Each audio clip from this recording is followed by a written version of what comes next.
जय श्री हरि विष्णु। राधे राधे दोस्तों, आपका मेरे चैनल में स्वागत है। आज हम आपके लिए सत्यनारायण व्रत कथा हिंदी में लेकर आए हैं। तो दोस्तों, कथा पूरी सुनेगा तभी फूल फलों की प्राप्ति होती है। अधूरी कथा बीच में नहीं छोड़ना चाहिए। शास्त्रों में बताया गया है कि सत्यनारायण व्रत कथा का पाठ करने से व्यक्ति को 1000 यज्ञ करने के बराबर पुण्य फल की प्राप्ति होती है। सत्यनारायण भगवान व्रत कथा में भगवान विष्णु के सत्य स्वरूप के बारे में बताया गया है। इस पाठ का करने से घर में सुख समृद्धि का वास होता है और भगवान विष्णु की कृपा अपने भक्तों पर हमेशा बनी रहती है। आइए सत्यनारायण व्रत कथा का पहला अध्याय सुनते हैं।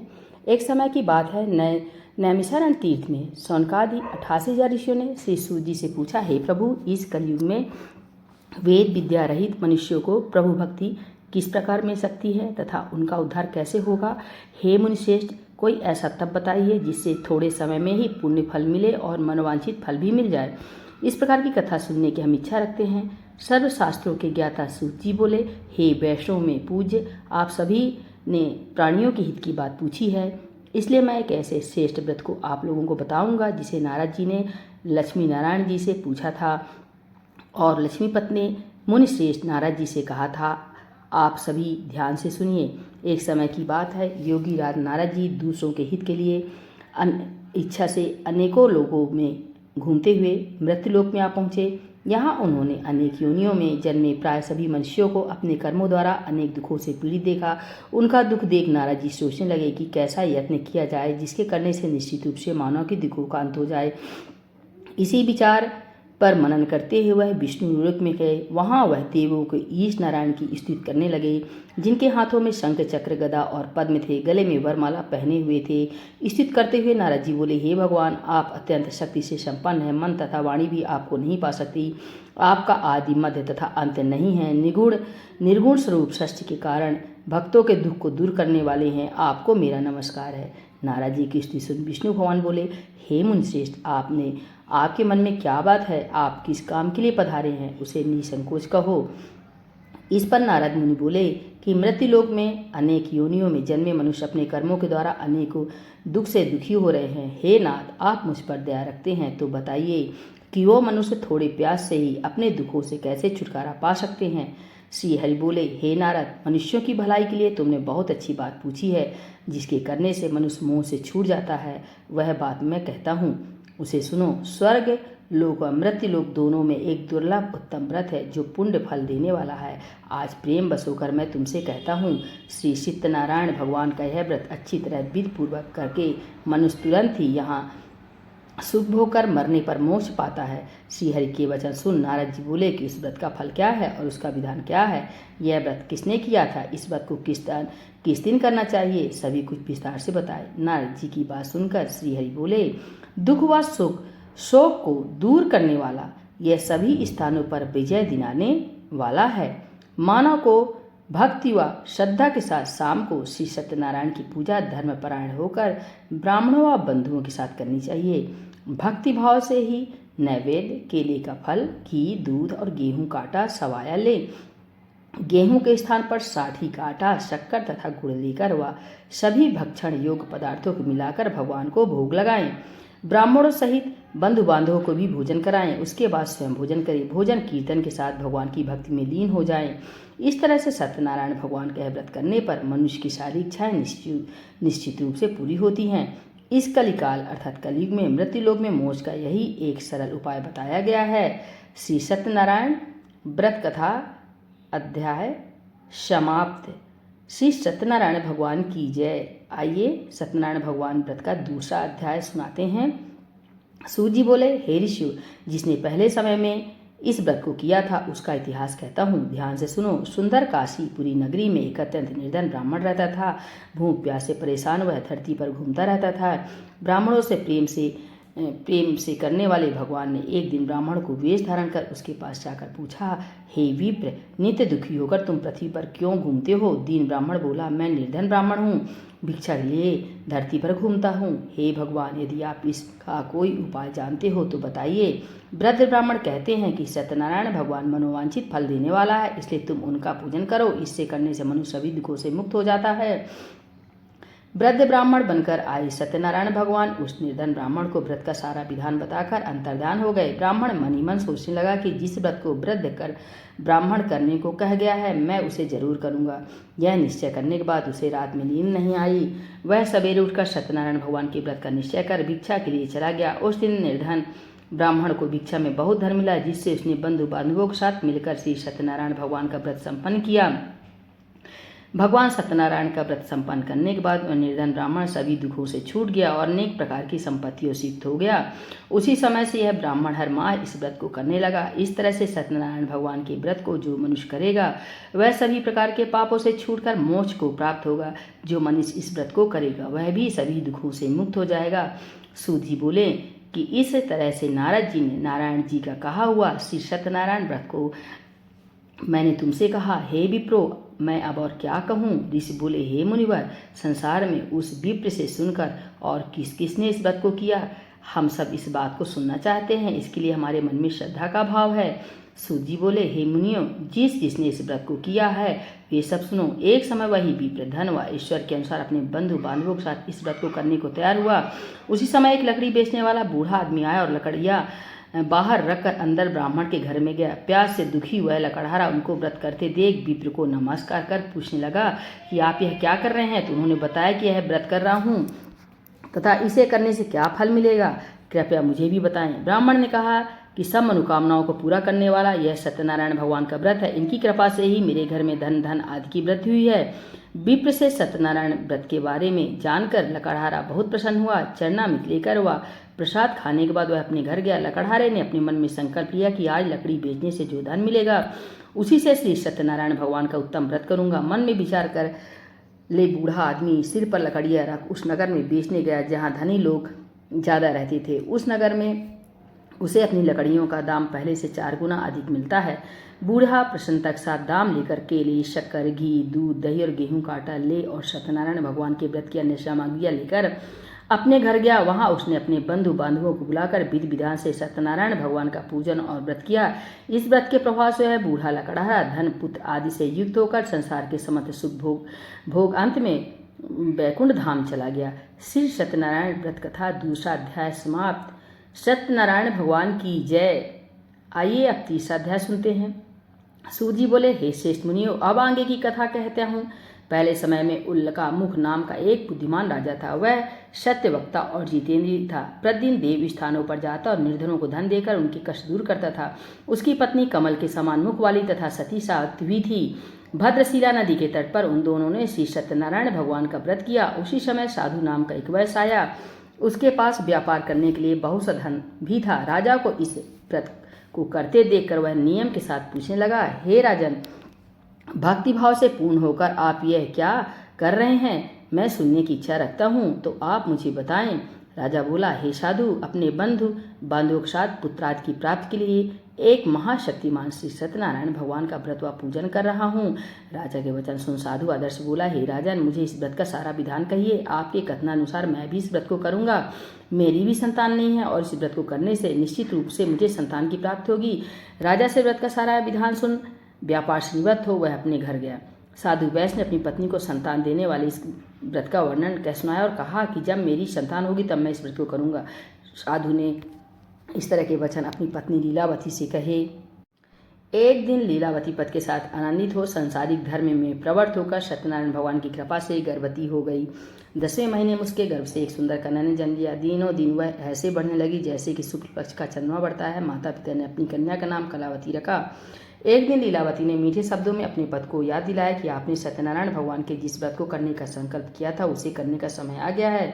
आप इस व्रत को करिए। साधु बोला कि हे विप्र, इस व्रत को मैं उसके विवाह पर करूंगा। इस प्रकार अपनी पत्नी को आश्वासन देकर वह नगर को चला गया। कलावती पिता के घर में रह वृद्धि को प्राप्त हो गई।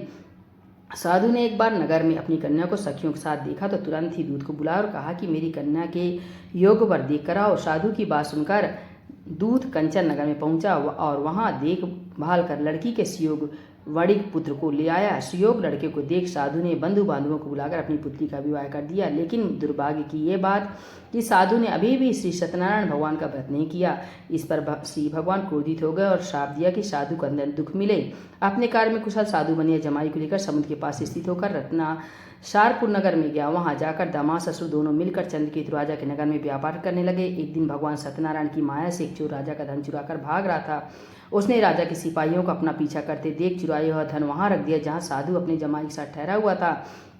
राजा के सिपाही ने साधु वैश्य के पास राजा का धन पड़ा देखा तो वह ससुर जमाई दोनों को बांधकर प्रसन्नता से राजा के पास ले गए और कहा कि उन दोनों चोरों को पकड़कर हम ले आए हैं, आप आगे की कार्यवाही की आज्ञा दें। राजा की आज्ञा से उन दोनों को कठिन कारावास में डाल दिया गया और उनका सारा धन भी उनसे छीन लिया गया। श्री सत्यनारायण भगवान के श्राप से साधु की पत्नी भी बहुत दुखी हुई। घर में जो धन रखा था उसे चोर चुरा ले गए। शारीरिक तथा मानसिक पीड़ा व भूख प्यास से अति दुखी हो अन्न की चिंता में कलावती के ब्राह्मण के घर गई। वहां उसने श्री सत्यनारायण भगवान का व्रत होते देख फिर कथा भी सुनी और वह प्रसाद ग्रहण कर वह रात को घर वापिस आई। माता की कलावती से पूछा कि हे पुत्री, अब तक तुम कहाँ थी, तेरे मन में क्या है? कलावती ने अपनी माता से कहा, हे माता, मैंने एक ब्राह्मण के घर में श्री सत्यनारायण भगवान का व्रत देखा है। कन्या का वचन सुन लीलावती भगवान के पूजन की तैयारी करने लगी। लीलावती ने परिवार और बंधुओं सहित श्री सत्यनारायण भगवान का पूजन किया और उनसे वर मांगा कि मेरे पति तथा जमाई शीघ्र घर आ जाएं। साथ ही यह भी प्रार्थना की कि हम सबका अपराध क्षमा करें। श्री सत्यनारायण भगवान की इस व्रत से संतुष्ट हो गए और राजा चंद्रकेतु को सपने में दर्शन देकर कहा कि हे राजन, तुम उन दोनों वैश्यों को छोड़ दो और तुमने उनका जो धन लिया उसे वापस कर दो। अगर ऐसा नहीं किया तो मैं तुम्हारा धन, राज्य व संतान सभी को नष्ट कर दूंगा। राजा को यह सब कहकर वह अंतर्ध्यान हो गए। प्रातःकाल सभा में राजा ने अपना सपना सुनाया। फिर बोले कि वणिक पुत्रों को कैद से मुक्त कर सभा में लाओ। दोनों ने आते ही राजा को प्रणाम किया। राजा मीठी वाणी में बोला, हे महानुभावों, भाग्यवश ऐसा कठिन दुख तुम्हें प्राप्त हुआ है, लेकिन अब तुम्हें कोई भय नहीं है। ऐसा कहकर राजा ने उन दोनों को नए वस्त्राभूषण भी पहनाए और जितना धन उनका लिया था उसे दुगना धन वापस कर दिया। दोनों वैसे अपने घर को चले आए। श्री सत्यनारायण व्रत कथा तीसरा अध्याय समाप्त। श्री सत्यनारायण भगवान की जय। आइए सत्यनारायण भगवान का चौथा अध्याय सुनते हैं। सूत जी बोले, वैश्य ने मंगलाचार कर अपनी यात्रा आरंभ की और अपने नगर को चल दिए। उनके थोड़ी दूर जाने पर एक दंडी वेशधारी श्री सत्यनारायण ने उनसे पूछा, हे साधु, तेरी नाव में क्या है? अभी वणिक हंसता हुआ बोला, हे दंडी, आप क्या पूछते हो? क्या धन लेने की इच्छा है? मेरी नाव में तो बेल व पत्ते भरे हुए हैं। वैश्य के कठोर वचन सुन भगवान बोले, तुम्हारा वचन सत्य हो। दंडी ऐसे वचन कह वहां से दूर चले गए। कुछ दूर जाकर समुद्र के किनारे बैठ गए। दंडी के जाने के बाद साधु वैसे नित्य क्रिया के पश्चात नाव को ऊंची उठते देखकर अचंभा माना और नाव में बेल पत्ते आदि देखकर वह मूर्छित हो जमीन पर गिर पड़ा। मूर्छा खुलने पर वह अत्यंत शोक में डूब गया। तब उसका दामाद बोला कि आप शोक न मनाएं, यह दंडी का शाप है, इसलिए हमें उनकी शरण में जाना चाहिए, तभी हमें हमारी मनोकामना पूर्ण होगी। दामाद की बात सुनकर वह दंडी के पास पहुंचा और अत्यंत भक्तिभाव नमस्कार करके बोला, मैंने आपसे जो असत्य वचन कहे थे उनके लिए मुझे क्षमा दें। ऐसा कहकर महान शोकातुर हो रोने लगा। तब दंडी भगवान बोले, हे वणिक पुत्र, मेरी आज्ञा से बार बार तुम्हें दुख प्राप्त हुआ है, तू मेरी पूजा से विमुख हुआ है। साधु बोला, हे भगवान, आपकी माया से ब्रह्मा आदि देवता भी आपके रूप को नहीं जानते, तब मैं ज्ञानी कैसे जान सकता हूँ? आप प्रसन्न होइए, अब मैं सामर्थ्य के अनुसार आपकी पूजा करूँगा। मेरी रक्षा करो और पहले के समान नौका में धन भर दो। साधु वैश्य के भक्तिपूर्व वचन सुनकर भगवान प्रसन्न हो गए और उसकी इच्छा अनुसार वरदान देकर अंतर्धान हो गए। ससुर जमाई जब नाव पर आए तो नाव धन से भरी हुई थी। फिर वहीं अपने अन्य साथियों के साथ सत्यनारायण भगवान का पूजन कर अपने नगर को चल दिए। जब नगर के नजदीक पहुंचे तो दूत को घर पर खबर करने के लिए भेज दिया। दूत साधु की पत्नी को प्रणाम कर कहता है कि मालिक अपने दामाद सहित नगर के निकट आ गए हैं। दूत की बात सुन साधु की पत्नी लीलावती ने बड़े हर्ष के साथ सत्यनारायण भगवान का पूजन कर अपनी पुत्री कलावती से कहा कि मैं अपने पति के दर्शन को जाती हूँ, तू कार्य पूर्ण कर शीघ्र आ जा। माता के ऐसे वचन सुन कलावती जल्दी में प्रसाद छोड़ अपने पति के पास चली गई। प्रसाद की अवज्ञा के कारण श्री सत्यनारायण भगवान रुष्ट हो गए और नाव सहित उसके पति को पानी में डुबो दिया। कलावती अपने पति को वहां न पाकर रोती हुई जमीन पर गिर गई। नौका को डूबा हुआ देख व कन्या को रोता देख साधु दुखी होकर बोला कि हे प्रभु, मुझसे तथा मेरे परिवार से जो भूल हुई है उसे क्षमा करें। साधु के दीन वचन सुनकर श्री सत्यनारायण भगवान प्रसन्न हो गए और आकाशवाणी हुई, हे साधु, तेरी कन्या मेरे प्रसाद को छोड़कर आई है, इसलिए उसका पति अदृश्य हो गया है। यदि वह घर जाकर प्रसाद खाकर लौटती है तो इसे इसका पति अवश्य मिलेगा। ऐसी आकाशवाणी सुन कलावती घर पहुंचकर प्रसाद खाती है और फिर आकर अपने पति के दर्शन करती है। उसके बाद साधु अपने बंधु बांधवों सहित श्री सत्यनारायण भगवान का विधि विधान से पूजन करता है। इस लोक का सुख भोग वह अंत में स्वर्ग को जाता है। बोलिए श्री सत्यनारायण भगवान की जय। आइए दोस्तों 5वां अध्याय सुनते हैं श्री सत्यनारायण भगवान का। सूत जी बोले, हे ऋषियों, मैं और एक भी कथा सुनाता हूँ, उसे भी ध्यानपूर्वक सुनो। प्रजापालन में लीन तुंगध्वज नाम का एक राजा था। उसने भी भगवान का प्रसाद त्याग कर बहुत ही दुख सहन किया। एक बार वन में जाकर वन्य पशुओं को मार वह बड़े पेड़ के नीचे आया। वहाँ उसने ग्वालों को भक्तिभाव से अपने बंधुओं सहित सत्यनारायण भगवान का पूजन करते देखा। अभिमान बस राजा ने उन्हें देखकर भी पूजा स्थान में नहीं गया और ना ही उसने भगवान को नमस्कार किया। ग्वालों ने राजा को प्रसाद दिया, लेकिन उसने वह प्रसाद नहीं खाया और प्रसाद को वहीं छोड़कर अपने नगर को चला गया। जब वह नगर में पहुंचा तो वहाँ सब कुछ तहस नहस हुआ पाया तो वह शीघ्र ही समझ गया कि यह सब भगवान ने ही किया है। वह दोबारा ग्वालों के पास पहुंचा और विधि पूर्वक पूजा करके प्रसाद खाया तो उसी सत्यनारायण भगवान की कृपा से सब कुछ पहले जैसा हो गया। दीर्घ काल तक सुख भोगने के बाद मरणोपरांत उसे स्वर्गलोक की प्राप्ति हुई। जो मनुष्य परम दुर्लभ इस व्रत को करेगा तो भगवान श्री सत्यनारायण के अनुकंपा से उसे धन धान्य की प्राप्ति होगी। निर्धन धनी हो जाता है और भयमुक्त जीवन जीता है। संतानहीन मनुष्य को संतान सुख मिलता है और सारे मनोरथ पूर्ण होने पर मानव अंत काल में वैकुंठ धाम को जाता है। सूत जी बोले, जिन्होंने पहले इस व्रत को किया है अब उनके दूसरे जन्म की कथा कहता हूँ। वृद्ध सतानंद ब्राह्मण ने सुदामा का जन्म लेकर मोक्ष की प्राप्ति की। लकड़हारे ने अगले जन्म में निषाद बनकर मोक्ष प्राप्त किया। उल्कामुख नाम का राजा दशरथ होकर बैकुंठ को गए। साधु नाम के वैश्य ने मोरध्वज बनकर अपने पुत्र को आरे से चीरकर मोक्ष पाया। महाराज तुंगध्वज ने स्वयंभू होकर भगवान में भक्तियुक्त हो कर्म कर मोक्ष पाया। तो प्रेम से बोलिए श्री सत्यनारायण भगवान की जय। चलिए 5वां अध्याय भी समाप्त हुआ। ओम जय जगदीश हरे, स्वामी जय जगदीश हरे। भक्त जनों के संकट, दास जनों के संकट क्षण में दूर करे। ओम जय जगदीश हरे, जो ध्यावे फल पावे। दुख विन से मन का, स्वामी दुख विन से मन का। सुख संपत्ति घर आवे, कष्ट मिटे तन का। ओम जय जगदीश हरे। मात पिता तुम मेरे, शरण गहूँ मैं किसी की, स्वामी शरण गहूँ मैं किसी की। प्रभु तुम बिन और न दूजा, प्रभु तुम बिन और न दूजा। आस करूँ जिसकी। ओम जय जगदीश हरे। तुम पूर्ण परमात्मा, तुम्हें अंतर्यामी, प्रभु तुम्हें अंतर्यामी। पार ब्रह्म परमेश्वर, जगत पिता जगदीश्वर, तुम सबके स्वामी। ओम जय जगदीश हरे। तुम्हें करुणा के सागर, तुम्हें पालन करता, प्रभु तुम्हें पालन करता।